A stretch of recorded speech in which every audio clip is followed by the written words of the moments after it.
नमस्कार दोस्तों, knockout education में आपका स्वागत है। Knockout education way of learning आपके लिए लेके आया आरआरबी कंप्यूटर की चैंपियन सीरीज, जिसकी आज की हमारी है क्लास नंबर 14। इससे पहले ऑलरेडी हम 13 क्लासें कर चुके हैं।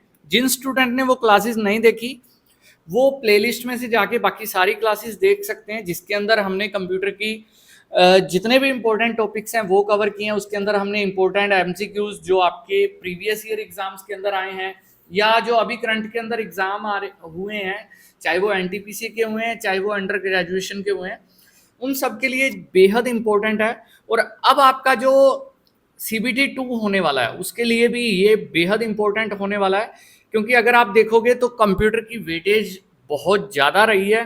कम से कम 5 से 7 क्वेश्चन कंप्यूटर के देखने को मिले हैं किसी किसी शिफ्ट में, और कम से कम 2 से 3 क्वेश्चन तो हर शिफ्ट के अंदर आपको कंप्यूटर के देखने को मिलेंगे।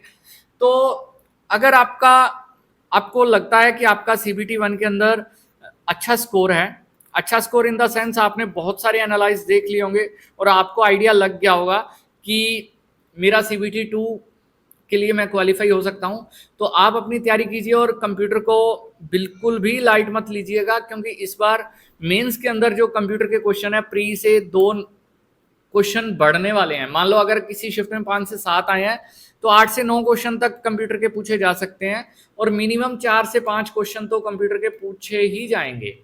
तो इसलिए कंप्यूटर को लाइट ना ले। तो चलिए शुरू करते हैं। आज के इस टॉपिक के अंदर हम करेंगे कंप्यूटर की टर्म्स यानी कि शब्दावली। आज की हमारी पहली टर्म है डाटाबेस। डाटाबेस क्या होता है? यह सूचनाओं का महत्वपूर्ण डाटा का संग्रह होता है। ठीक है, जो इंफॉर्मेशन होती है उनका कलेक्शन होता है डाटाबेस, जिसमें आवश्यकता अनुसार सूचनाएं प्राप्त कर उसे अपडेट और मैनेज किया जा सकता है। आपके कंप्यूटर के अंदर जितनी भी आपकी इंस्ट्रक्शंस होती हैं वो सेव हो जाती हैं, जितना भी आपका वीडियोस फोटोज सारी चीज़ें उसके अंदर सेव हो जाती हैं, और ज़रूरत पड़ने पे उसके अंदर कुछ अपडेट यानी कि चेंजेस भी किए जाते हैं। कुछ चीज़ें उसमें से डाउनलोड कर ली जाती हैं, कुछ डिलीट कर दी जाती हैं, और कुछ उसके अंदर और ऐड कर दी जाती हैं। ये सारे को कहा जाता है डाटाबेस। ठीक है, नेक्स्ट है डाटा एंट्री। डाटा एंट्री क्या होती है? डाटा एंट्री एंट्री आप समझ गए, किसी चीज़ को लिखना। अब पेन कॉपी पे आप एंट्री करते हो यानी कि उसको लिखते हो। जैसे किसी सोसाइटी के गेट पे वॉचमैन बैठा रहता है, ठीक है, वॉचमैन क्या करता है, वो जो भी गाड़ी आती है, कोई एंटर हुआ कोई जा रहा है, तो एक तरफ वो एंट्री करने वालों का, एक तरफ एग्जिट करने वालों का रिकॉर्ड रखता है। ठीक है, तो डाटा एंट्री के अंदर भी क्या होता है, यह डाटा प्रविष्टि को कंप्यूटर में संग्रहित करते हैं। यानी कि वही एंट्रीज अगर कंप्यूटर में की जाएं, मान लो अगर हम गेटमैन की बात करें, गेटमैन वो डाटा अगर कंप्यूटर में उसकी एंट्री करने लगे तो वो क्या कहलाती है? डाटा एंट्री कहलाती है। नेक्स्ट है डाटाबेस मैनेजमेंट सिस्टम। अब डाटाबेस मैनेजमेंट सिस्टम, वैसे तो ये बहुत छोटा सा शब्द लग रहा है, लेकिन डीबीएमएस बहुत बहुत बड़ा रोल रखता है कंप्यूटर के अंदर। और आजकल की जो एमएनसी कंपनीज है, बड़ी बड़ी कंपनीज है, या किसी की कोई प्राइवेट फर्म है, तो उसके अंदर डाटाबेस मैनेजमेंट सिस्टम बहुत ज़्यादा बढ़ गया है। अब इसमें होता क्या है, जितना भी आपके पास कलेक्शन होता है डाटा का, यानी कि जितने भी आपके पास आंकड़े होते हैं उनको व्यवस्थित करना, संग्रह करना और आवश्यकता के अनुसार उसका उपयोग करना, यानी कि बिल्कुल ईजी रहे। अब आपने जैसे आपका ये सीबीटी 1 दिया, ठीक है, तो सीबीटी 1 दिया तो अब क्या है, आप इतने लाखों, मतलब 60 लाख प्लस बच्चों ने ये सीबीटी 1 दिया, उन सब के नंबर, ठीक है, उन सब के नंबर, कितने क्वेश्चन सही हैं कितने गलत हैं, नंबर, फिर नॉर्मलाइजेशन, उसके बाद आपकी कैटेगरी वाइज आपके मतलब जो कट ऑफ जाएगी। ठीक है, अब लास्ट में क्या होता है, जब रिजल्ट आता है तो कट ऑफ के अकॉर्डिंग कट ऑफ निकालते हैं। उसमें सारा वो क्या करता है, एनालाइज करके कि मान लो जर्नल की 700 वैकेंसी है, ठीक है, 10 गुना लेने हैं तो 7000 बच्चे लेने हैं, तो जर्नल कैटेगरी के टॉप के 7000 बच्चे, 60 लाख प्लस बच्चों में से उसकी छंटनी करनी, ये सब काम किसका होता है? ये डाटाबेस मैनेजमेंट सिस्टम का ही होता है, डीबीएमएस। इसके लिए बहुत सारे सॉफ्टवेयर होते हैं जो डीबीएमएस के अंदर मदद करते हैं। अलग अलग ज़रूरत के लिए अलग अलग सॉफ्टवेयर होते हैं। मेनली आपको पता होना चाहिए डाटाबेस मैनेजमेंट सिस्टम क्या है। ये जितने भी आपके आंकड़े होते हैं उनको व्यवस्थित करता है, उनको कलेक्शन करके, और जरूरत पड़ने पे वो आपके सामने उसको प्रेजेंट करता है। नेक्स्ट है डाटा प्रोसेसिंग। डाटा प्रोसेसिंग क्या होता है? जो अभी हमने डाटाबेस मैनेजमेंट सिस्टम किया ना, उसके अंदर डाटा और निर्देशों को आवश्यकता अनुसार प्रयोग में लाकर आउटपुट प्राप्त करने की अवस्था को डाटा प्रोसेसिंग कहते हैं। अब जैसे क्या होता है, आपका रिजल्ट आया, बहुत बड़ी पीडीएफ है 70 पेज की, तो अब उसके अंदर आपने अपना नाम फाइंड आउट करना है, तो वो कैसे करोगे? वहां ऊपर क्या है, फाइंड का ऑप्शन होता है, फाइंड, ठीक है, Ctrl+F से भी आप कर सकते हो। फाइंड के अंदर आपने अपना नाम डाला, ठीक है, जैसे रोहित, रोहित नाम डाला, तो अब उसके अंदर क्या होगा, डाटा प्रोसेसिंग होगा। क्या होगा? डाटा प्रोसेसिंग होगा।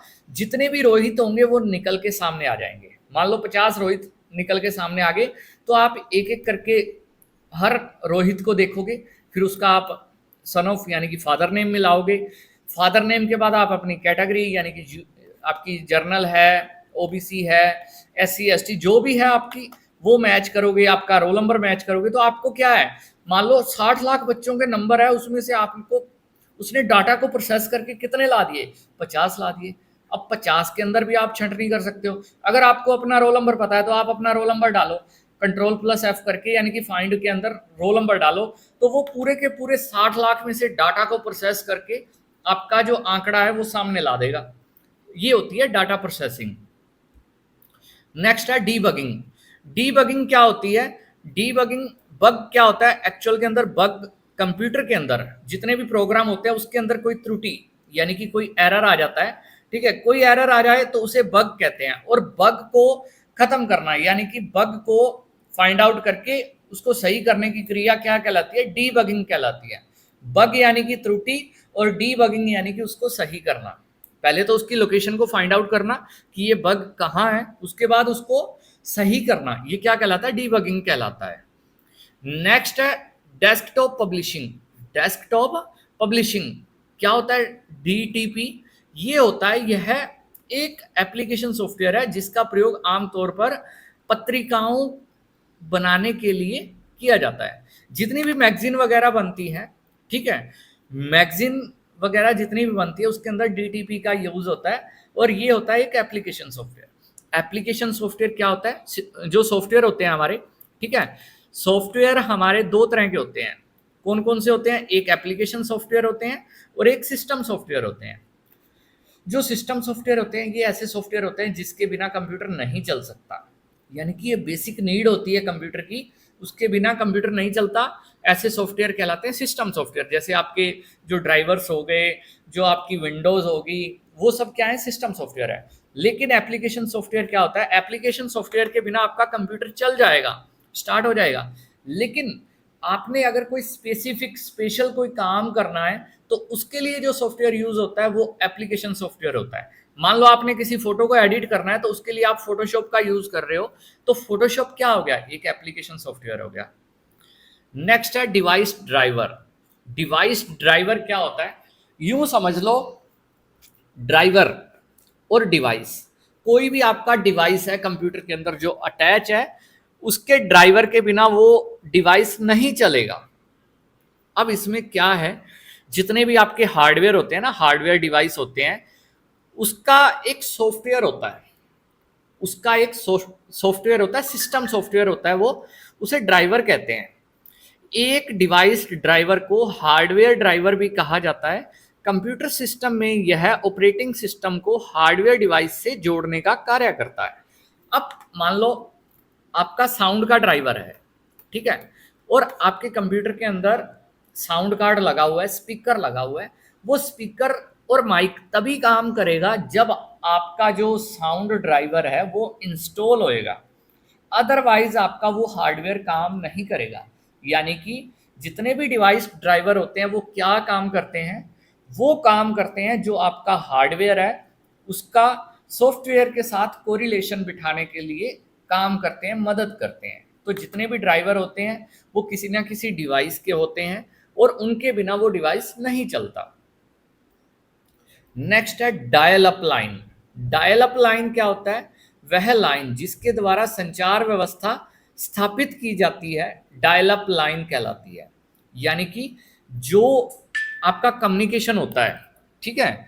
कम्युनिकेशन जिससे आप स्थापित करते हो, चाहे वो आप किसी वाईफाई के थ्रू कर रहे हो, चाहे आप मोबाइल नेटवर्क के थ्रू कर रहे हो, या आपने ब्रॉडबैंड लगा रखा है, या लैन केबल, लैन मैन, ठीक है, जो भी आपने नेटवर्क व्यवस्था यूज कर रखी है उसके अंदर कम्युनिकेशन के अंदर मदद मिलती है, वो आपका डायल अप लाइन कहलाता है। नेक्स्ट है डिजिटल क्लॉक। डिजिटल क्लॉक क्या होती है? यह हार्डवेयर डिवाइस डिजिटल समय को दर्शाने हेतु प्रयोग होती है। क्या होता है? एक तो आपने ये वाली क्लॉक देखी होगी जिसके अंदर सुइयां होती हैं, ठीक है। एक आपने ये वाली क्लॉक देखी होगी जिसमें आपको समय दिखाया जाता है 12:15।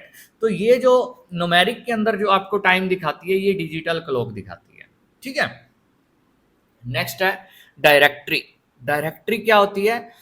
डायरेक्टरी आपने सुना होगा, फोन की डायरेक्टरी है जिसके अंदर आपके पूरे शहर के फोन नंबर होते थे पहले, ठीक है। वो तो होगी डायरेक्टरी, वो फिजिकली होती थी। लेकिन कंप्यूटर के अंदर क्या है?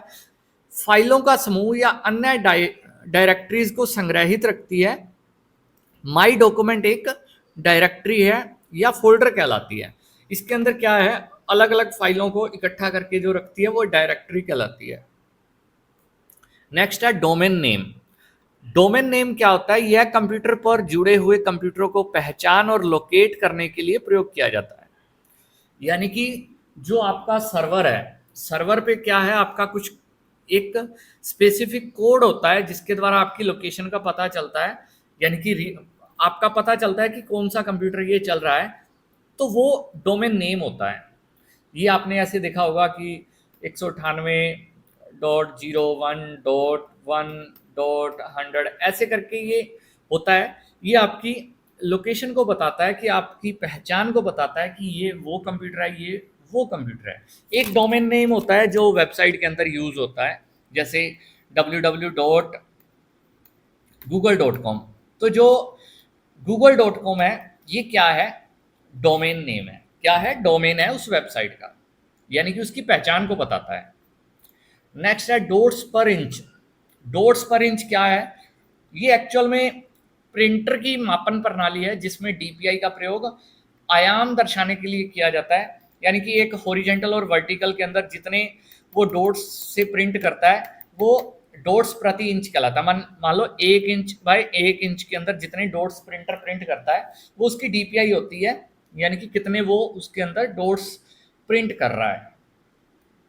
नेक्स्ट है डाउनलोड। डाउनलोड का मतलब होता है किसी अन्य कंप्यूटर से या किसी सर्वर से किसी डाटा को आपके कंप्यूटर के अंदर संग्रहित करना, वो क्या कहलाता है? डाउनलोड कहलाता है। सिंपल आपको पता है, जैसे फोन के अंदर आप क्या कोई मूवी डाउनलोड कर लेते हो, तो वो आपने उस प्लेटफॉर्म से, उस सर्वर से आपके मोबाइल फोन के अंदर क्या कर ली? डाउनलोड कर ली, सेव कर ली। नेक्स्ट है drag and drop. Drag and drop क्या होता है? माउस द्वारा, मान लो ये एक फोल्डर है, ये एक फोल्डर है, दो विंडोज आपने मिनिमाइज करके ऑप्शन ओपन कर रखी हैं, इसके अंदर ये एक फोल्डर है, ठीक है। माउस की मदद से आपने इसको उठाया और यहाँ छोड़ दिया, तो ये क्या हो जाएगा? यहाँ से क्या हो जाएगा? दूसरी जगह स्थानांतरित हो जाएगा। इसके अंदर दो ऑप्शन आते हैं, एक कट पेस्ट का, एक कॉपी पेस्ट का। कॉपी पेस्ट करोगे तो दोनों जगह पे फाइल रहेगी, कट पेस्ट करोगे तो क्या होता है? कट पेस्ट के अंदर पहली वाली जगह से लोकेशन से गायब हो जाएगी और दूसरी जगह पे चली जाएगी। नेक्स्ट है डम्प टर्मिनल। डम्प टर्मिनल क्या होता है? वह टर्मिनल जिसमें स्वतः प्रोसेसिंग नहीं होती, बल्कि सहायक टर्मिनल की द्वारा इसकी प्रोसेसिंग की जाती है। यानी कि जो कंप्यूटर के अंदर टर्मिनल्स होते हैं जो खुद से प्रोसेस नहीं करता, किसी दूसरे की मदद से उसके अंदर प्रोसेसिंग की जाती है, तो उसे डंप टर्मिनल कहते हैं। तो दोस्तों आज की वीडियो के अंदर इतनी ही टर्मिनोलॉजी। मिलते हैं अगली वीडियो के अंदर, तब तक के लिए जय हिंद, जय भारत। और अगर दोस्तों अगर आपको ये वीडियो अच्छी लगी है तो वीडियो को लाइक जरूर करें, अपने दोस्तों के साथ शेयर करें। Thank you, have a nice day.